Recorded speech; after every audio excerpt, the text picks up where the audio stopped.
When I look about how I wanted to run a company with my partners when we started was, always the question is like, what's important to us? What are our principles? Transparency, it's always honesty. We want people to be able to go into a world and be who they want to be in that world, to escape to that world. So the early days of Obsidian were, scrappy is probably the best way to explain them. We'd never started a business. And so we were simultaneously trying to create a company, sign projects, figure out how you run a company to make incredible, awesome role-playing games that are character-focused, player agency, choice-driven games. When we first started, we were up in an attic, and that was just about 5 of us. We eventually got office space, which was great. And so then our super fancy setup was Costco table with a plywood strip on it with monitors on top of that and whatever computers we had managed to put together for ourselves. It was high class. When we started Obsidian back in 2003, it was obviously the 5 of us that had started the company, and actually more people came over from Black Owl Studios. And it's interesting that a good number of those people are still here. So people that even worked for us back at Black Owl Studios, and then even people that started in those early days, in sort of late 2003, early 2004. And it's really, it makes us feel good that we must have created a great place to work and given people awesome games to work on, and it's made them want to stay here. A lot of games offer player choice. We make it sort of an obsession. We really want the player to feel like they can create the kind of character that they want. They can make them look the way they want. They can even make them sound the way they want. They can pick their dialogue choices. They can choose how the story develops, how their character progresses.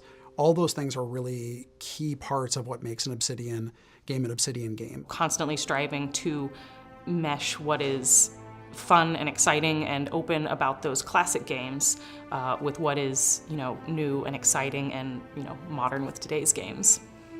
One of the most important things for us is about making sure that however you want to express yourself in a game, we allow you to do.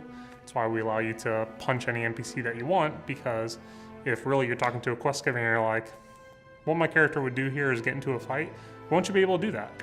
We also want to give you lots of reasons to not do that and to want to be friends with them or to make a trade with them or anything else.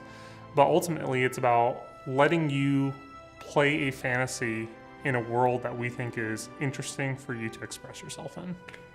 You get to immerse yourself in a really deep, unique world that you wouldn't experience otherwise, and you become that character. You go through their trials and tribulations, and you just get to experience something that you wouldn't otherwise.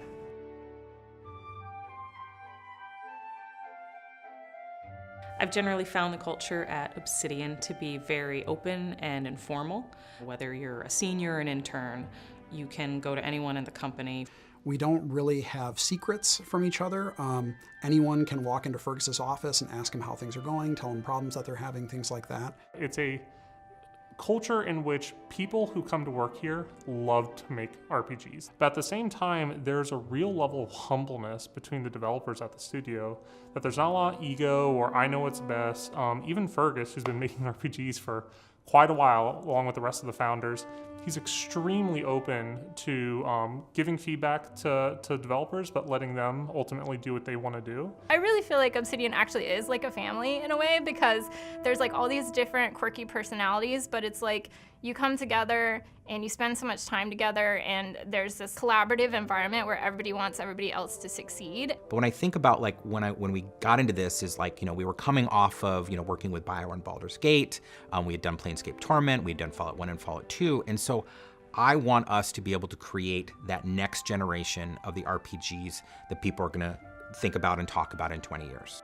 I think a lot of games have started to incorporate RPG elements, whether it's letting the player determine their character's progression or including branching dialogue, which I think is very exciting, because I'd love to see what additional kinds of games we can make that include those elements, but also kind of create their own territory.